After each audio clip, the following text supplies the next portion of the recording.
નમસ્કાર વિદ્યાર્થી મિત્રો, સૌ પ્રથમ તો વાત કરીએ ને તો તમારું 11મું પૂરું થઈ ગયું છે અને હવે ધીમે ધીમે શાળા કક્ષાનું છેલ્લું વર્ષ એટલે 12મા તરફ આપણે આગળ વધી રહ્યા છીએ. શાળા લેવલે 12 કોમર્સ એટલે શાળાનો અભ્યાસ પૂરો. લોકો તમને હવે કહેશે પણ નહીં 1 વર્ષ પછી, હવે એટલે હું 1 વર્ષ પછીની વાત કરું કે ભાઈ ભણવા બેસ, આ કર તે કર. પણ આ 12 કોમર્સનો અભ્યાસ શા માટે જરૂરી છે? શા માટે 12 કોમર્સને લોકો એટલી પ્રાયોરિટી આપે છે? એ સમજવું પડશે. ચાહે 12મું સાયન્સમાં કરતા હોય, આર્ટ્સમાં કરતા હોય, કોઈ બી ફંક્શનમાં તમે કરતા હોય, કોઈ બી પ્રવાહમાં તમે કરતા હોય, 12મું અગત્યનું છે. શા માટે? કેમ લોકો આપણને વારંવાર કહે છે? તો આવો આજે જાણીએ આપણે 12 કોમર્સ શા માટે અગત્યનું છે. તો welcome to all of you on Vidyakul Gujarati commerce. Yes, આપ સર્વે વિદ્યાર્થી મિત્રોનું વિદ્યાકુલ ગુજરાતી કોમર્સના પ્લેટફોર્મ પર ફરીથી એક વખત સ્વાગત છે. ગુજરાતનું નંબર 1 કોમર્સ ચેનલ, ગુજરાતની નંબર 1 ઓનલાઈન પ્લેટફોર્મ એટલે વિદ્યાકુલ, અને એના પર આપણે આજે અભ્યાસ કરવાના છે ધોરણ 12 કોમર્સનો અભ્યાસ શા માટે જરૂરી છે. તમને ફોટોથી ઘણું બધું તો સમજાઈ જતું હશે 12 કોમર્સ શા માટે જરૂરી છે. સૌપ્રથમ વાત કરીએ તો 12 કોમર્સનો સૌથી મુખ્ય વિષય છે એકાઉન્ટ. એકાઉન્ટ ખાલી ધંધાકીય દ્રષ્ટિએ અને વ્યવસાયિક જીવનને તો છોડી જ દો, બિઝનેસ તો કરવો જ છે, નિર્ણયો લેવા જ છે, નફાકારકતા આપણે ધંધામાં નોકરીમાં ગમે ત્યાં વધારવી જ છે. કોઈને ભાઈ 50,000 પગાર આવતો એને 60,000 આવે કેમ ના ગમે? એ તો છે જ. કાયદાકીય પાલન છે, સંચાલન છે, આ બધું તો છે જ, પણ વ્યક્તિગત જીવનમાં પણ આ એકાઉન્ટ ઉપયોગી છે. તમારે તમારું બજેટિંગ કરવું પડશે, તમારું બચત રોકાણ કરવું પડશે, તમારે જે કંઈ પણ દેવું હશે, કર્જ હશે, એનું સંચાલન કરવું પડશે, તમારું કરવેરાનું આયોજન કરવું પડશે, આર્થિક તમારા ધ્યેયો પણ સિદ્ધ કરવા પડશે. જિંદગીભર તમે એ જ કમાઈ નહીં શકો, જિંદગીભર તમે એના ઉપર જ જીવી નહીં શકો. તમે જેટલું ધંધાને સરળ બનાવવા માંગો છો એટલું જ તમારું વ્યક્તિગત જીવન પણ સરળ રહેવું જોઈએ. અને આ તમને પ્રેક્ટિકલ જો કોઈ શીખવાડતું હોય તો એ છે એકાઉન્ટ. ત્યારબાદ વાત કરીએ પ્રોફેશનલ કેરિયર. છે ભાઈ, લોકોને છે ને સ્ટેટસની જરૂર છે. આમ કોઈ સીએ કે કોઈ ડોક્ટર કે કોઈ મોટા એન્જિનિયર કે આટા મારતા હોય તો આપણે શું કે એ ડોક્ટર છે, ડોક્ટર હોસ્પિટલે જાય ડોક્ટર છે.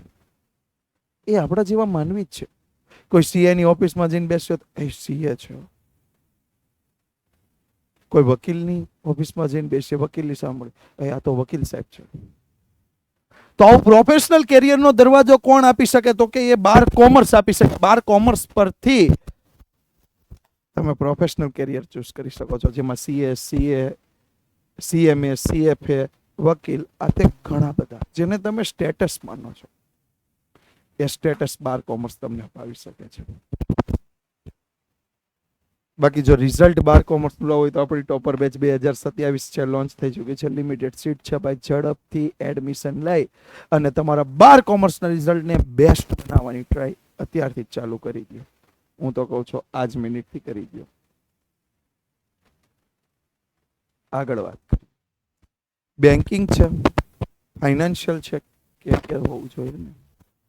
કેરિયર તો છે જ, પણ આપણું આજકાલનું હરેક કામ બેંક આધારિત થઈ ગયું. તમે કોઈને પૈસા ચૂકવો છો, કેશ લઈને ફરવું કોઈ નથી ગમતું. મારા પોકેટમાં હાથ નાખશો તો 200 રૂપિયા કેશ નહીં મળે, કારણ કે મને બધે QR કોડ મળવાનો છે. હું જીપે કરી શકીશ, ફોન પે કરી શકીશ, પેટીએમ કરી શકીશ, પણ મને બેન્કિંગ આવડતું જ નહીં હોય તો એ બેન્કિંગ પણ શીખવું પડશે. એ તમને 12 કોમર્સ શીખવાડે છે. ઇન્સ્યોરન્સ કંપનીઓ જોખમ દિવસે દિવસે વધતું જાય છે, વીમો લેવો હિતાવ છે. ફાઇનાન્શિયલ ઇન્સ્ટિટ્યુશન્સ, નાણાકીય વિશ્લેષક, રોકાણ બેન્કર, ઓડિટર, આ બધી જ બાબતો આધાર રાખે છે.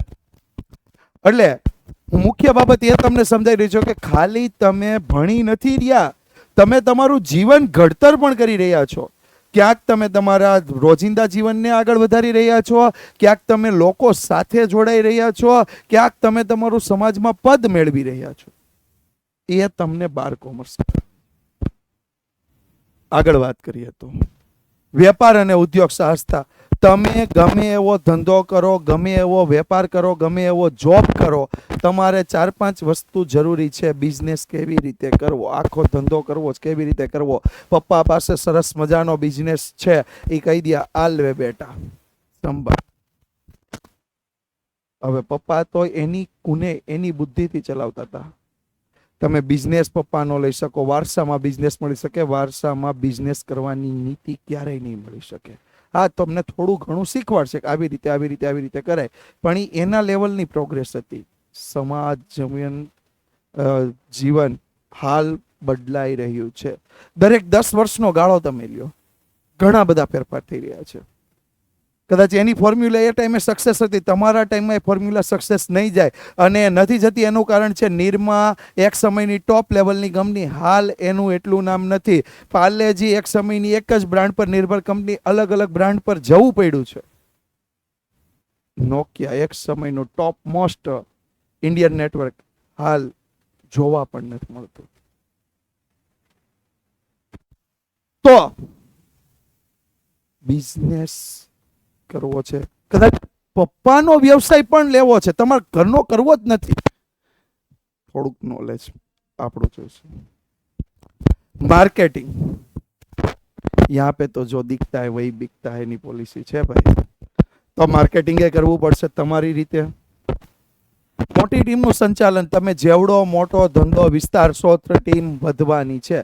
તમે કહેશો સર મારા પપ્પાની એક દુકાન છે, હું એ જ દુકાન હાચવીશ, પણ એ દુકાન એક વસ્તુ હશે ને તો ઘણા બધા સુપર મોલ, સુપર સ્ટોર આ બધું ખાઈ જશે ભાઈ.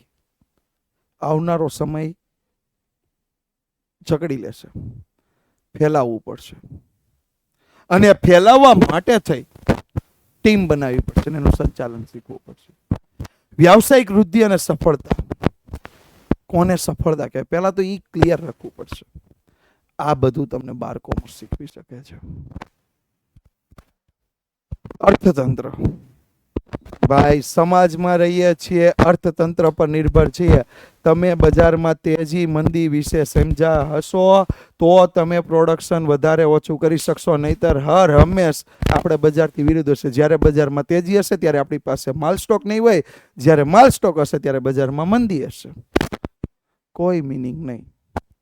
જ્યારે લોકો તમને નોકરીએ રાખવા માંગતા હોય ત્યારે તમારે નોકરીએ જવું નહોતું, જ્યારે તમારે જવું ત્યારે કોઈ રાખવા માંગતું નહોતું. શક્ય બની શકે. ઉગાવો સમજવો પડશે, નહીતર આપણને એમ લાગશે કે હું તો 5 વર્ષ પહેલા 50,000 કમાતો તો અત્યારે 70,000 કમાઉં છું. એટલે ભાઈ 5 વર્ષ પહેલા જે 100 રૂપિયાની વસ્તુ હતી ને અત્યારે 500 રૂપિયાની થઈ ગઈ. ત્યારે 50,000 કમાતો હતો ને તો અત્યારે તારે 2 લાખ 2.5 લાખ રૂપિયા કમાવા પડશે, ત્યારે એ વસ્તુ સાથે તાલમેલ કરી શકીશ. આ સમજ આવે. માંગ અને પુરવઠો, મેં કીધું એમ ક્યારે વધારે માંગ છે ને એની સામે આપણો પુરવઠો કેટલો છે. સરકારની નીતિઓ વારંવાર બદલાઈ જાય. ગમે ત્યારે સરકાર જીએસટી ઘુસાડી દેશે, ગમે ત્યારે પ્રોફેશનલ ટેક્સ ઘુસાડી દેશે, આ ટેક્સ ઓલો ટેક્સ. પછી ઓલું મૂવીમાં કહે ને કે મેની એ 12 મહિને મેં 13 બાર ટેક્સ ભરવા દિયા હે. જો નહીં ખબર હોય ને તો 12 મહિનામાં 13 વખત જ ટેક્સ ભરવો પડશે. બરોબર, એટલે આ બધું જ નોલેજ જરૂરી છે. એટલા જ માટે આની માહિતી તો તમને ખબર જ છે. વિદ્યાકુલ ઇન્સ્ટિટ્યૂટ હવે મોટા વરાછામાં શરૂ થઈ ગયું છે.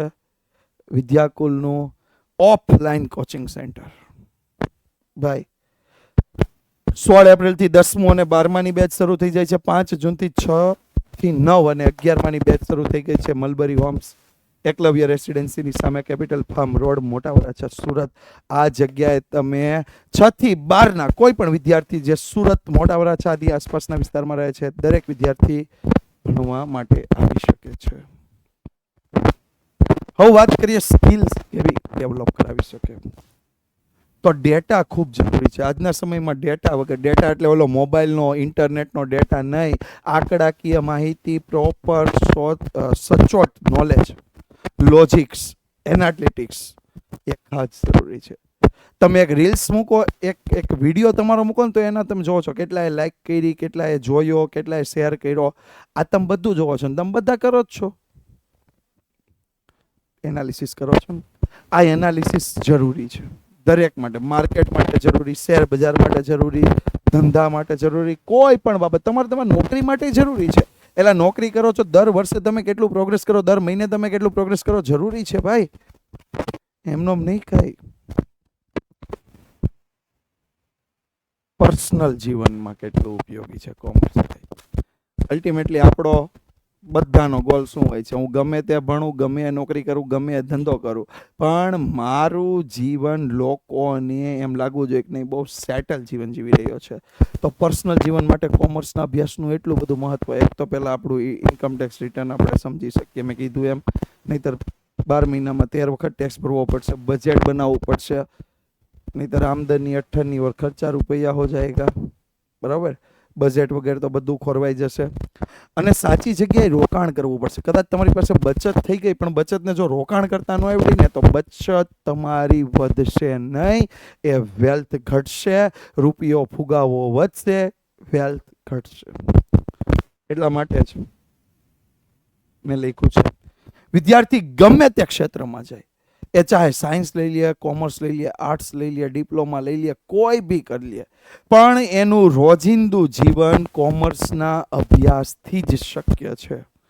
એને રોજિંદા જીવનમાં તો કોમર્સ લાવવું પડશે અને લાવવું જ પડશે. એ ચાહે ડૉક્ટર બનશે તોય એને બજેટ બનાવીને કોમર્સ લાવવું પડશે, એ ચાહે એન્જિનિયર બનશે તોય એને ડેટા એનાલિસિસ કરી અને કોમર્સ લાવવું પડશે. એટલે કોમર્સ ખૂબ અગત્યનું છે. તો બસ મારે તમને આ જ કહેવું હતું કે ભાઈ 11મું ભલે તમે પૂરું કરી દીધું, પણ 12મામાં ભૂલ નહીં કરતા. 12મું તમારા માટે ખાસ અગત્યનું છે. આ બધું જ તમે 12મામાં શીખવાના છો. અને એક વસ્તુ ખાસ યાદ આપણે રાખીએ છીએ, આપણી ગુજરાતીમાં કહેવત છે કે જો 12-13 વર્ષના વિદ્યાર્થીઓ હોય એને બાળક કહેવાય. 18-19 વર્ષના વિદ્યાર્થીઓ થઈ જાય, અથવા 18-19 વર્ષથી જેની ઉંમર વધારે થઈ જાય, એ એક શ્રેણીથી ઉપર વહી જાય. પણ જે 15 થી 17 વર્ષના છે એને યુવાનો કહેવાય. યુવાનો ધારે ને એ જ દિશા લાવી શકે છે. તમે બધા યુવાનો છો, તમે દિશા બદલી શકો છો. તો આ સમય છે આપણો દિશા બદલવાનો, આપણી દશા બદલવાનો. તો ભાઈ એક વખત કર્મણીય વાધિકારસ્તે, એક વખત કર્મ કરવાનું છે. 12મું આપણે ભણવાનું છે.